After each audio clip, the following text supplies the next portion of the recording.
The stars above the empty frontier world shimmered cold and distant. From her sky spire, broken and cracked with age, Elthrixa gazed at the lights. She had seen countless suns rise and fall, watched empires crumble, and felt civilizations vanish like mist. She was older than most life in the galaxy, older than the first cities humans had built on their planets. Her wings, vast and strong, rested folded over her great body, and her eyes reflected the emptiness around her. She had long ago stopped expecting company. Life had left her alone and she liked it that way. She heard a faint hum far below, a sound that disturbed the quiet she had carried for centuries. Her claws dug into the stone as she crouched and focused on the tiny movement. A human ship, battered and smoking, had crash-landed on the jagged rocks near her lair. She felt curiosity flicker in the depth of her being. Normally she would have ignored such weak creatures or destroyed them outright. But something in the vibrations of this ship felt different. Corin Hale stumbled from the wreckage, his suit scorched and torn. He coughed and shielded his eyes from the dust and sparks. He was small, fragile, and completely unarmed. Every instinct in Elthrixa screamed at her to strike, to erase the human before he could become a nuisance. He should have been afraid, running and screaming like the others. But he did not. He moved slowly, carefully, not as a threat, but as a visitor in her domain. The human froze when he saw her. Elthrixa was immense, her scales like molten metal, her eyes glowing with intelligence that had no equal in his lifetime. For a moment, neither of them moved. Time seemed to stretch as he realized the stories were true. Dragons were real, and he was standing in front of one that could end him with a single thought. He felt fear, yes, but not the desperate panic that came from facing other predators. Something deeper stirred in him, something that allowed him to speak calmly. "Hello," Corin said. His voice was soft, almost fragile, but it carried across the rocks. "I didn't mean to come here. I am sorry if I disturbed you." Elthrixa's eyes narrowed. Words like that were meaningless. Every being that had approached her either wanted something, worship, gold, power, or tried to kill her. Why should this human be any different? Yet the calmness in his tone made her pause. There was no fear, no deception. He was simple, ordinary. Yet somehow he did not tremble before her like all the others. Corin took a cautious step closer. He was careful not to look directly into her eyes, yet he did not retreat. He seemed to sense the power around him and still chose to move forward. I crashed," he continued.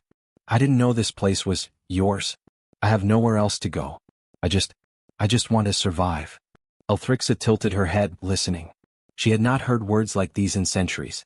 No being had ever admitted weakness in her presence without trying to manipulate her. The human did not plead for his life. He did not try to bargain. He simply spoke of his need, of survival, of something she understood all too well. She had survived countless ages. She had endured loneliness heavier than any stone or metal. And here was a being, fragile and new, speaking honestly to her. Corin sank to the ground, letting his hands rest on the jagged rocks. He looked small, almost childlike, but he spoke with quiet confidence. "I'm not going to hurt you," he said. "I don't want your gold. I don't want to control you. I just want to live." Elthrixa's tail shifted.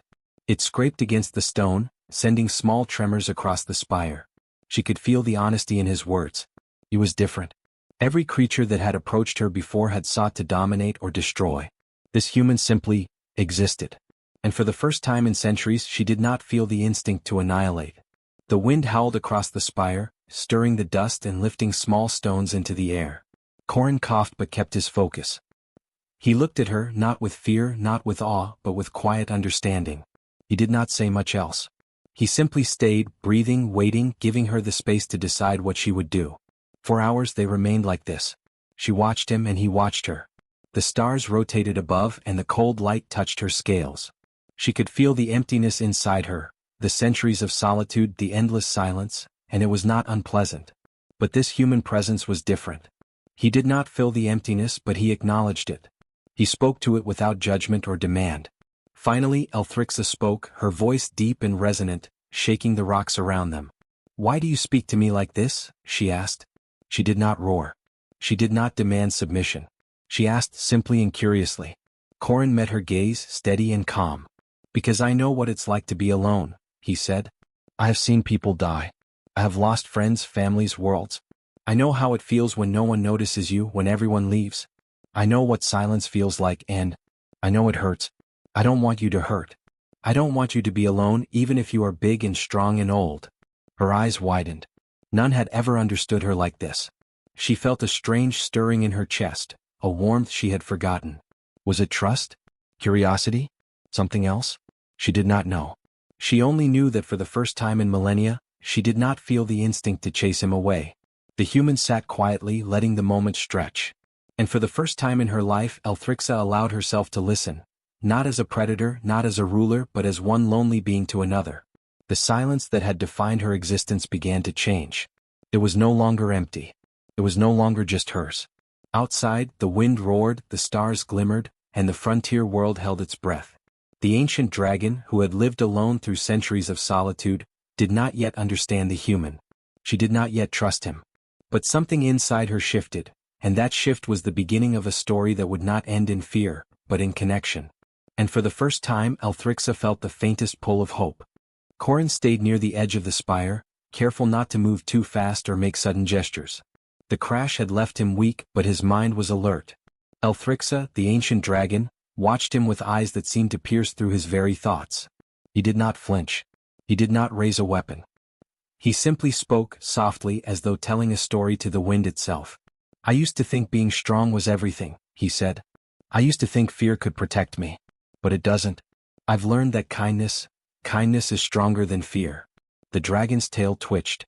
Her voice had never been used to words like this, words that carried neither threat nor promise.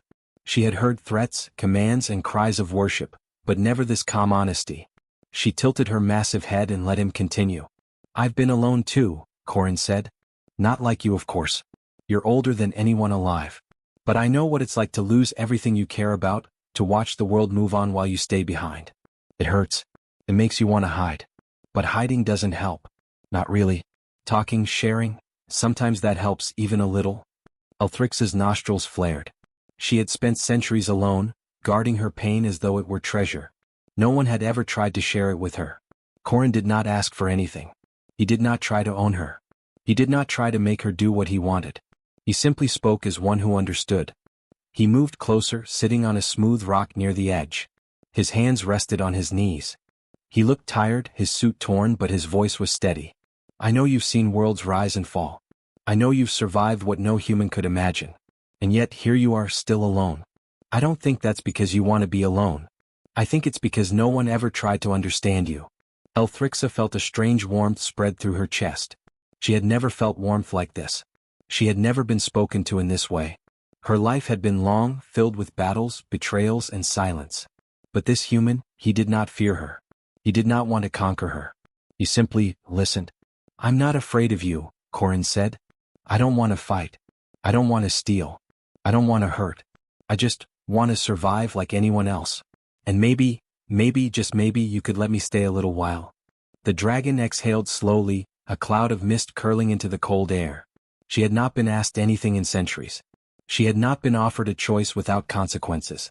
And now here it was, a simple request. No pride, no demands, just words. Corin continued, telling her about his homeworld, a small planet far from the frontier, where people worked together to survive harsh environments. He spoke of his family, of friends lost to war and disease, of lessons learned through mistakes and sorrow. His words were quiet, yet full of life. Each story, each memory, seemed to brush against the dragon's centuries of solitude, touching a part of her that she had thought dead. People think we're weak, he said. They think we have nothing to offer compared to giants like you. But the truth is that humans survive because we care. We help each other. We don't have scales or wings or fire, but we have something stronger. We share. We listen. We choose to see others even when it's hard. Elthrixa's eyes glimmered. She had seen the rise and fall of species. She had witnessed countless acts of strength, cleverness, and cruelty. But no one had ever tried to reach her like this. No one had ever used words to bridge the gap between lives so different, so vast. The wind rose, whipping dust and small stones across the spire, but Corin did not flinch. He remained where he was, calm and honest. He waited, giving her the space to decide, to think, to feel. And slowly, she felt the centuries of armor around her heart begin to loosen. I don't understand you, she said finally. Her voice rumbled across the rocks, soft yet deep. Why do you speak to me this way? Everyone else wants my power, my fire, my life. You want nothing. I want nothing, Corin said, except to be heard. And I hope maybe that you will be heard too. I know you're tired of being alone. I know the universe has left you behind. But you don't have to stay like that forever. Not if you don't want to. For a long time neither spoke. The stars wheeled above them, indifferent and cold, while the ancient dragon considered the small human before her. She could destroy him easily. No one could stop her. But something in his voice, in his honesty, made her hesitate. For the first time she felt the possibility of trust. Corin broke the silence with another story, this one about the first time he survived an accident on a distant planet. He had been scared, alone, unsure if he would live. But someone had reached out, helped him, and he had learned that even in the harshest places, connection could save lives. He did not tell her this to teach her. He told her because he wanted her to hear it, to feel that even creatures as small as humans could understand suffering. The dragon shifted, folding her wings closer, and listened. The sound of his voice became a rhythm she recognized, a pulse of life in the vast emptiness that surrounded her. She did not yet speak, but she began to feel something she had not felt in centuries. An interest in another life, not as prey, not as a challenge, but as a companion in understanding. Hours passed and the human never left. He ate little, drank little, but he remained patient. He never demanded, never pleaded, never raised his voice. And Elthrixa, in turn, found herself learning patience, learning to watch, learning to listen in a way she had not in countless years. Maybe, she said finally, almost to herself, you are not like the others. Corin smiled faintly. I hope I'm not, he said, because I want to see the real you. Not the fearsome dragon that everyone else sees. The real you. For the first time in her long, long life, Elthrixa felt a flicker of something unfamiliar. Hope. It was small, fragile like the human himself, but it was there. And for the first time in centuries she did not feel the need to roar, to threaten, to chase him away. She felt curiosity, interest, and, maybe, just maybe, the beginning of trust. The stars continued to shine above them, the wind continued to blow, and two lives, so different yet alike in their loneliness, began to find a quiet understanding. Corin stayed near the edge of the spire, repairing his small equipment with careful hands. Elthrixa watched him from above, her massive wings folding around her like a protective cloak.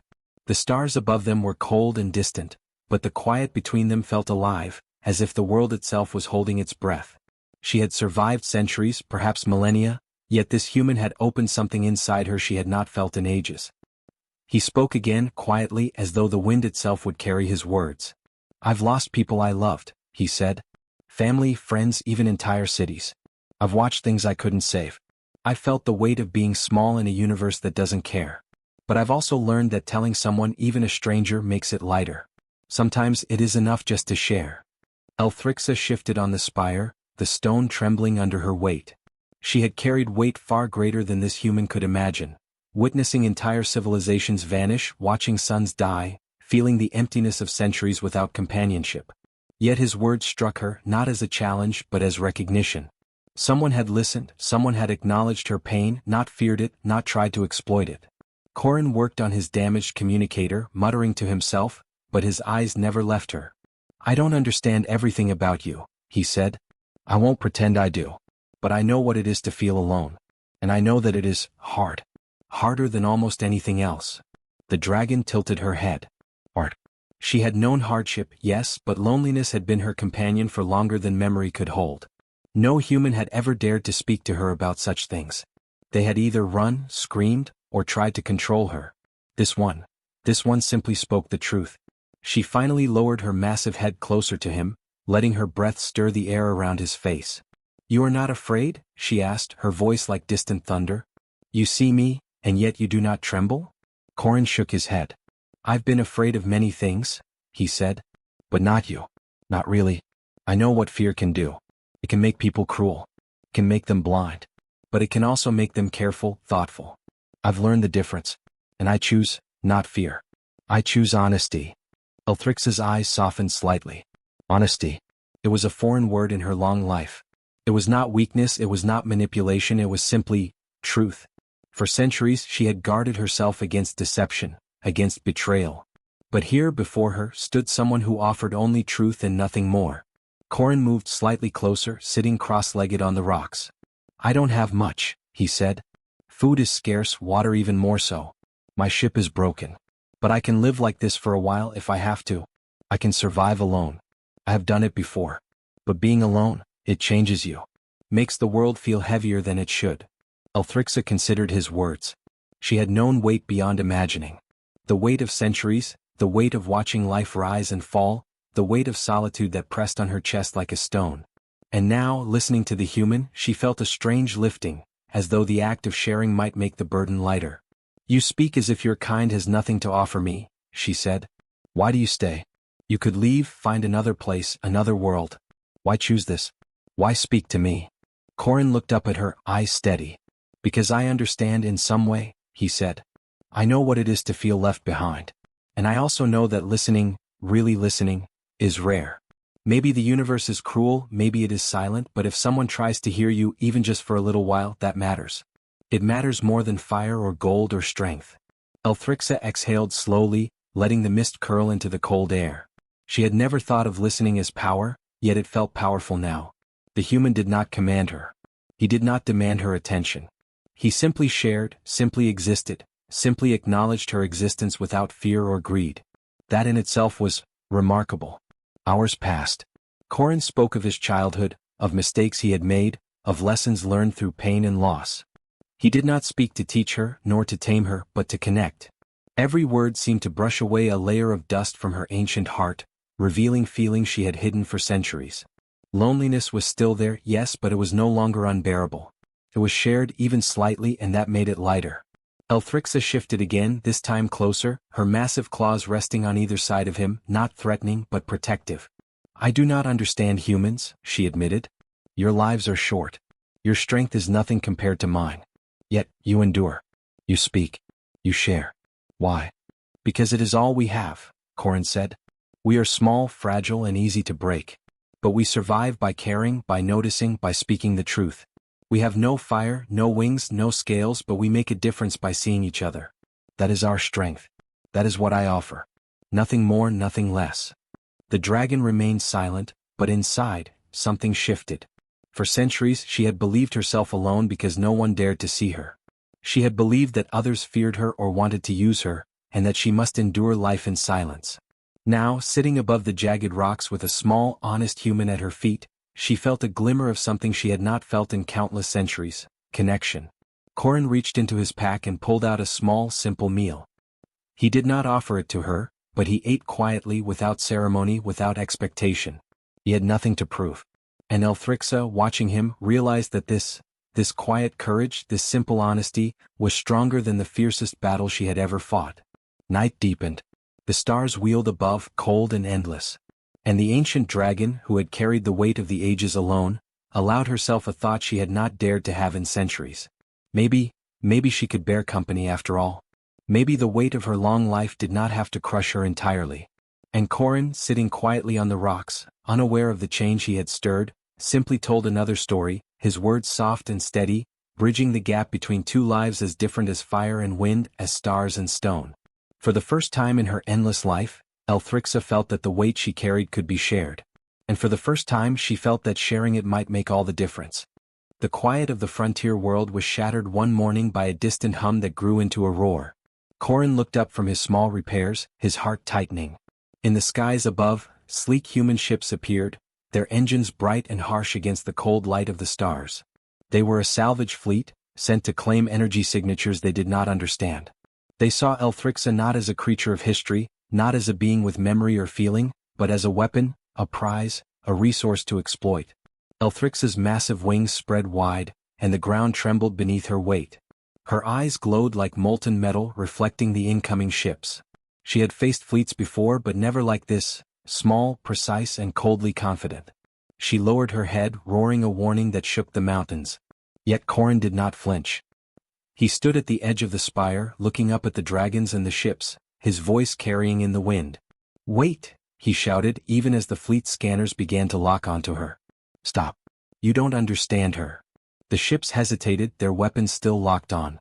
Corin climbed higher, moving closer to the dragon, and she allowed it, folding her wings slightly. She sensed the tension in the fleet, in the humans who believed they were clever and strong. And she sensed something different in this one. This human had no fear, no arrogance, only truth. "They see you as a weapon," Corin said softly, speaking to her, but loud enough for the fleet to hear. "They don't see what you are. They don't know what you've lived through. They think you are just a force to take, a prize to claim. But that is not who you are. Elthrixa's massive head tilted, her eyes following him. Her roar had calmed, replaced by the low rumble of curiosity. Corrin's words were honest. He did not threaten the fleet. He did not raise a weapon. He simply explained, and in his voice, there was authority born of understanding, not fear. I know humans like them, Corrin continued. They think strength is about fire, about power, about destruction. But strength can also be kindness. Strength can be choosing not to destroy. That is what matters. You are not theirs to take. You are not a tool. You are alive. And that alone should be enough for them to leave. The fleet captain, a sharp-eyed woman named Tressa Vale, hesitated. Her eyes scanned the dragon, calculating risk, profit, and danger. She had expected an easy capture. Instead, she saw the small human standing between her ships and the ancient creature, speaking without fear, without weapons, without manipulation. Something in his courage and honesty unsettled her. Elthrixa lowered her massive wings and exhaled a warm mist. She did not move to attack. She did not roar again. She simply waited, allowing Corrin's words to reach both her and the fleet. The air between them was tense, yet filled with a strange quiet, the quiet of someone finally being heard. You have no right to take her, Corrin said firmly. She is not yours. She is not a weapon. She has lived longer than your fleet, your corporations, your rules. And she has seen more than any of you can understand. Leave this system. Mark it off limits. Or you will leave empty-handed, not because of fire or claws, but because you were warned. You will not understand her like I do. Tressa hesitated again. Corrin's words were not threats. They were truth. And truth, when spoken without fear or ego, carried weight. She studied him, the small human who dared stand before a dragon, and then she studied Elthrixa. She saw the ancient scales, the power contained within, and for a moment she realized that some things were beyond ownership, beyond conquest.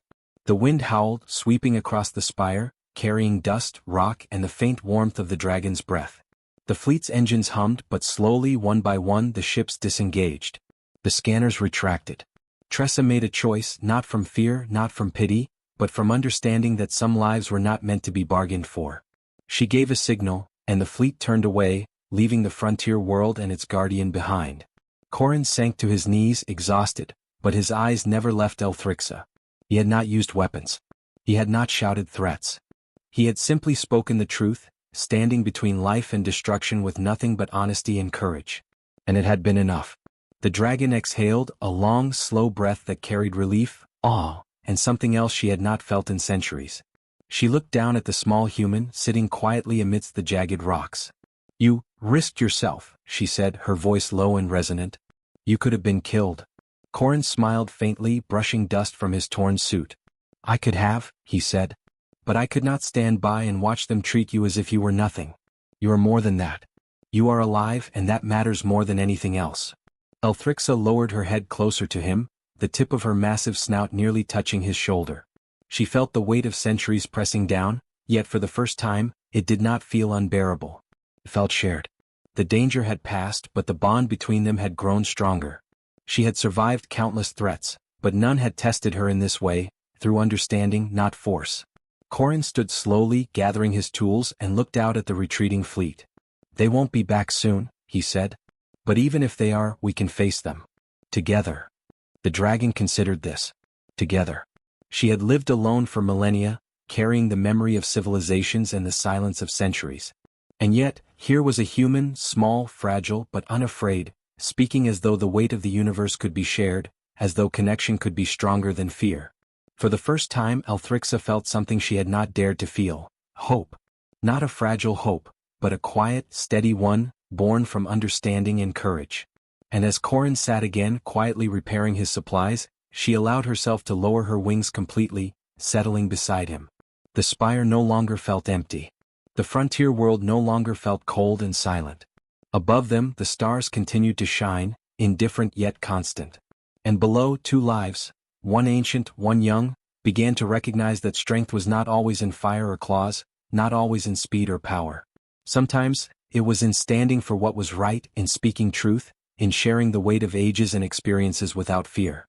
And in that quiet, they found something stronger than anything the fleet had sought to take: trust. The frontier world was quiet again. The salvage fleet had gone, leaving the sky empty except for the cold stars above. Corin Hale sat on the jagged rocks, repairing the small tools and equipment he had salvaged from his broken ship. He moved slowly, tired but careful. Elthrixa lay nearby, her massive wings folded around her body, eyes glowing softly in the dim light. For the first time in centuries she did not feel the crushing weight of solitude. Corin looked up at her and smiled faintly. "We survived," he said softly. "Together.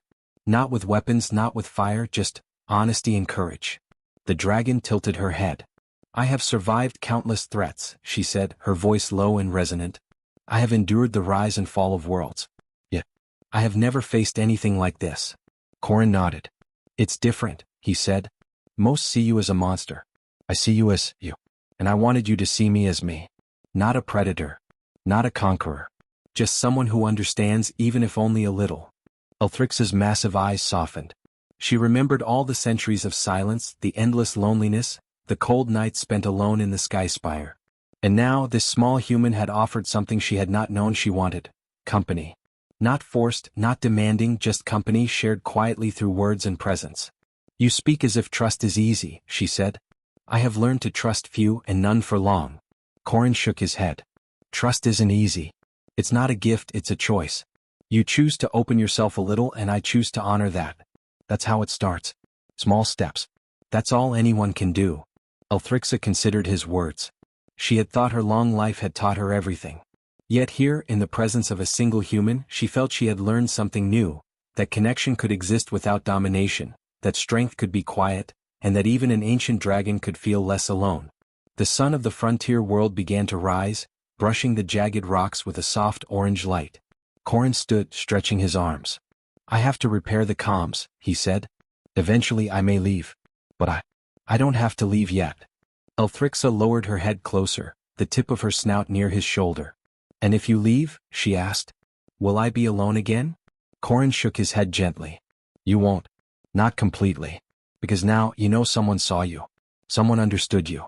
And that matters more than anything else. You carry that with you always. And maybe you'll find more like me someday." The dragon exhaled a long, slow breath, sending warm mist curling into the cold morning air. She had spent millennia thinking she was unneeded, unwanted, unworthy of companionship. Yet this human had changed that. He had shown her that even the smallest being, with no fire, no wings, no scales, could reach across the void and touch her heart. Corin approached carefully and set a small tray of water and food near her. "I brought this for you," he said. "I know you don't need it like I do, but maybe it's something we can share. Not because you need it, not because I expect anything. Just because."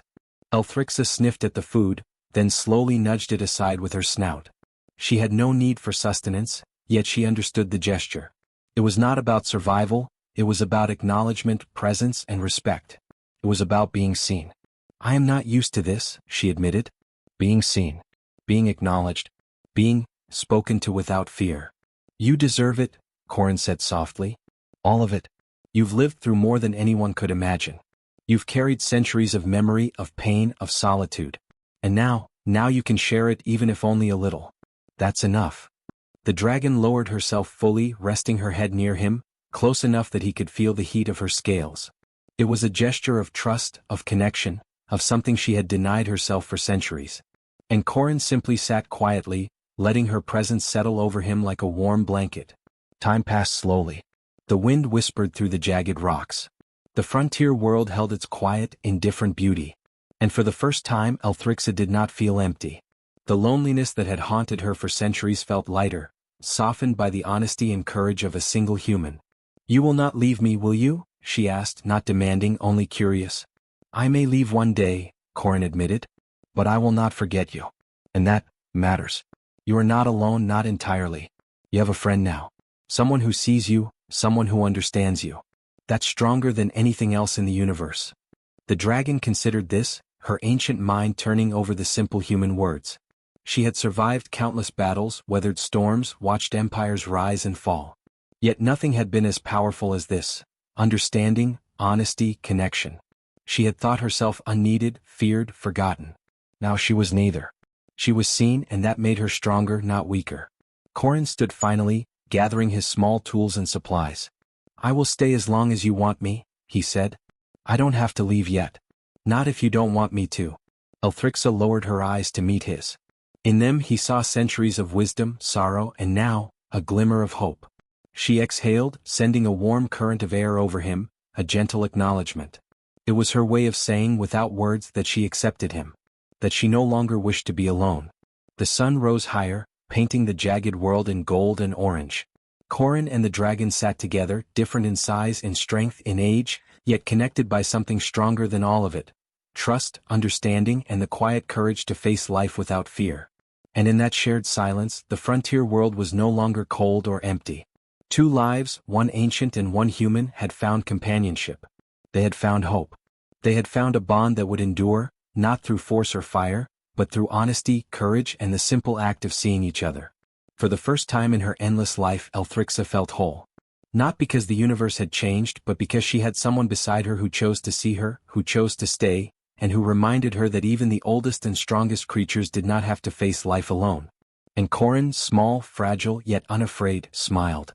Together they watched the frontier world awaken, two lives bound by understanding, no longer alone.